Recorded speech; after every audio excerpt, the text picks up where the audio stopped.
दो बहनों का एक पति। अरे दोनों ऐसे शर्मा क्या रहे हो? अब तो दोनों पति पत्नी है, थोड़ा पास आओ।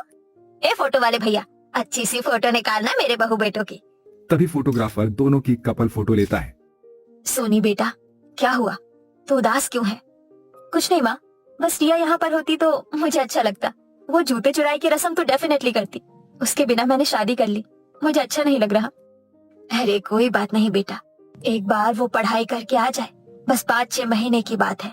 उसके बाद तुम दोनों बहनें खूब मिलना, गप्पे लड़ाना। जी माँ। अरे बहू, अब खुश भी हो जा। जी माँ जी। फिर सोनी थोड़ा सा मुस्कुराती है। कुछ देर बाद विदाई की रस्म होती है। फिर कमला अपनी बहू का घर में अच्छे से गृह प्रवेश करती है। 3-4 दिन गुजरते हैं। सोनी ने ससुराल की सारी जिम्मेदारियों को अच्छे से संभाल लिया था। ऐसे ही एक सुबह सोनी सास को नाश्ता देते हुए कहती है, माँ जी आइए ना, मैंने आपके लिए आज पनीर का चीला, पुदीने की चटनी और ब्रेड पकौड़ा भी बनाया है, जो ज्यादा तेल वाले नहीं है। डॉक्टर ने आपको परहेज करने के लिए कहा है ना, तो बस वैसा ही खाना बनाया है मैंने। अरे मेरी बहू को 2 दिन में सब पता चल गया मेरे बारे में।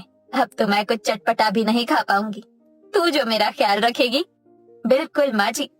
अच्छा उज्जवल को भी बुला ले। जी माँ जी। सोनी कमरे में जाकर उज्ज्वला को बुलाती है तो देखती है कि वो फोन में चैटिंग करते हुए बहुत हंस रहा है। ये भी ना पागल है बिल्कुल। तूने उसको क्या बोला फिर? अच्छा। क्या बात है उज्जवल जी, आज इतना हंसकर सुबह सुबह किससे बात कर रहे हैं? मुझे भी जोक बता दीजिए। कुछ नहीं, बस एक दोस्त है, बकवास से जोक मार रहा है, उसी पर हंस रहा था। अच्छा, माँ जी आपको बुला रही हैं, आकर खाना खा लीजिए। अरे मैंने आपके लिए व्हाइट शर्ट निकालकर प्रेस की थी, आपने रेड शर्ट क्यों पहन ली? तुम होती कौन है मुझसे इस तरह से पूछने वाली? हाँ हाँ? अरे मेरी मर्जी है, मैं कुछ भी पहनूं, मेरे लिए फालतू की चोटलेबाजी मत करना, है ना? इसकी कोई जरूरत नहीं है। उज्जवल जी आप ऐसे क्यों बोल रहे हैं गुस्से से? मैंने ऐसा भी क्या कर दिया? उज्जवल उसकी बात का बिना जवाब दिए अपनी माँ के पास चला जाता है और नाश्ता करता है। कुछ दिन गुजरते हैं। उज्जवल सोनी पर बिल्कुल ध्यान नहीं देता था, साथ ही उसके साथ अजीब सा पेश आता था। वहीं रिया से वो दिन भर ऑनलाइन चैटिंग करता था। ये वही रिया थी जो सोनी की बहन थी। इस बात से अनजान उज्जवल और रिया एक दूसरे के प्यार में पड़ गए थे, जिसके चलते उज्जवल सोनी को इग्नोर करता था। फिर एक रात को डिनर करने के बाद सोनी उसके करीब आती है तो उज्जवल उसका हाथ झटक देता है। What the hell is this, हाँ? सोनी, क्यों बार बार मुझसे चिपक रही हो तुम? आप इतना गुस्सा क्यों हो जाते हैं? मैं आपकी पत्नी हूँ, थोड़ा तो मुझसे भी बात कर लीजिए। कब से देख रही हूँ बस फोन में टिक टिक टिक टिक कर रहे हो।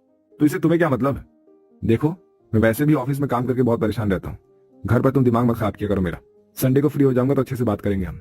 अभी सोने दो मुझे। ये कहकर उज्जवल पलट कर सो जाता है और फोन चलाकर अपनी जीएफ से बात करने लगता है। वहीं सोनी की आंखों में आंसू आ जाते हैं। शादी को 1 महीना होने को आया है और ये मुझसे बिल्कुल भी बात नहीं करते। पता नहीं अभी भी किससे फोन पर बात कर रहे हैं, कि उनकी जिंदगी में कोई और तो नहीं? नहीं नहीं सोनी, ऐसा मत सोच, वैसा नहीं करेंगे, सच में ही परेशान होंगे। और मेरा क्या, मैंने अभी तक अपने पति के साथ वो लम्हे बिताए नहीं जो होने चाहिए। सोनी रोते रोते सो जाती है। 6-7 महीने यूं ही गुजर जाते हैं। उज्जवल उसे बिल्कुल भी पत्नी की जगह नहीं देता। वहीं सोनी भी कमला की सेवा में लगी रहती है। एक रात उज्जवल अपनी गर्लफ्रेंड रिया से बात करता है। डार्लिंग, कितना इंतजार कराओगी अब? हाँ, अब तो आ जाओ मेरे पास। मैं तुमसे मिलना चाहता हूँ यार। तुम्हारी स्टडी खत्म नहीं हुई क्या अभी तक? 11 मंथ हो गए हमें एक दूसरे से ऑनलाइन चैटिंग करते हुए, मुलाकात नहीं हुई अभी तक। इतना प्यार करते हो मुझसे कि मिलना चाहते हो? मेरे बिना रह नहीं पा रहे? अच्छा तो शादी करोगे ना मुझसे? हाँ बिल्कुल मेरी जान, तुम बोलो तो तुम्हारे आते ही कर लूंगा। अच्छा फिर तो मैं तुम्हारे साथ तुम्हारे घर में रहूंगी, तुम्हारी मम्मा की सेवा करूंगी।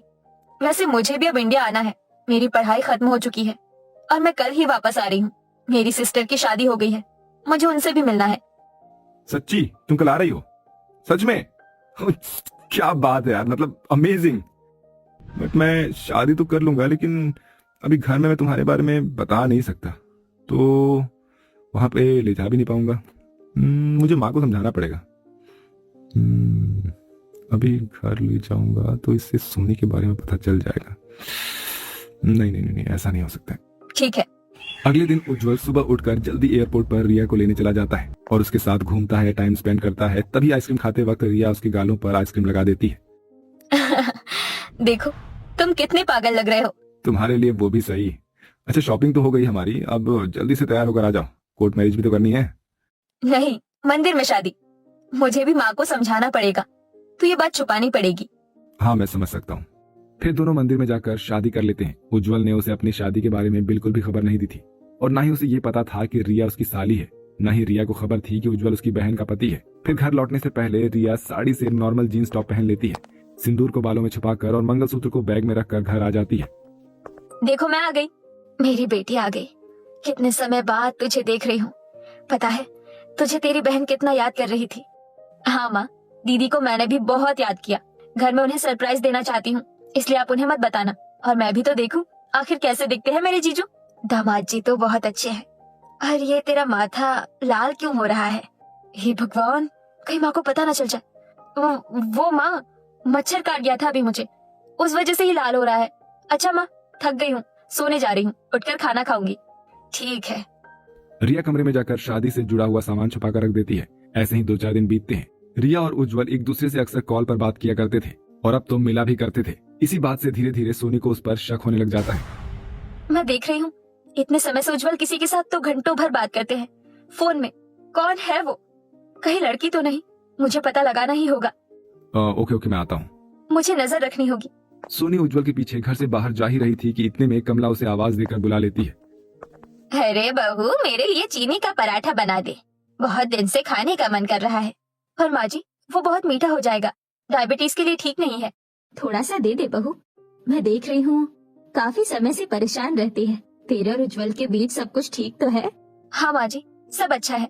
अगर माँ जी ने मुझे बुलाया नहीं होता तो मुझे सच्चाई पता चल जाती। सोनी सास को चीनी का पराठा बनाकर खिलाती है। वहीं रिया घर से बाहर आकर सुहागन बनकर उज्जवल के साथ कभी शॉपिंग करती है तो कभी मूवी डेट पर जाती है तो कभी डिनर डेट पर। एक दिन उज्जवल कार में बैठकर घर से निकलता है कि तभी सोनी भी ऑटो में बैठकर उसका पीछा करती है। आज तो मुझे सच्चाई का पता लग ही जाएगा।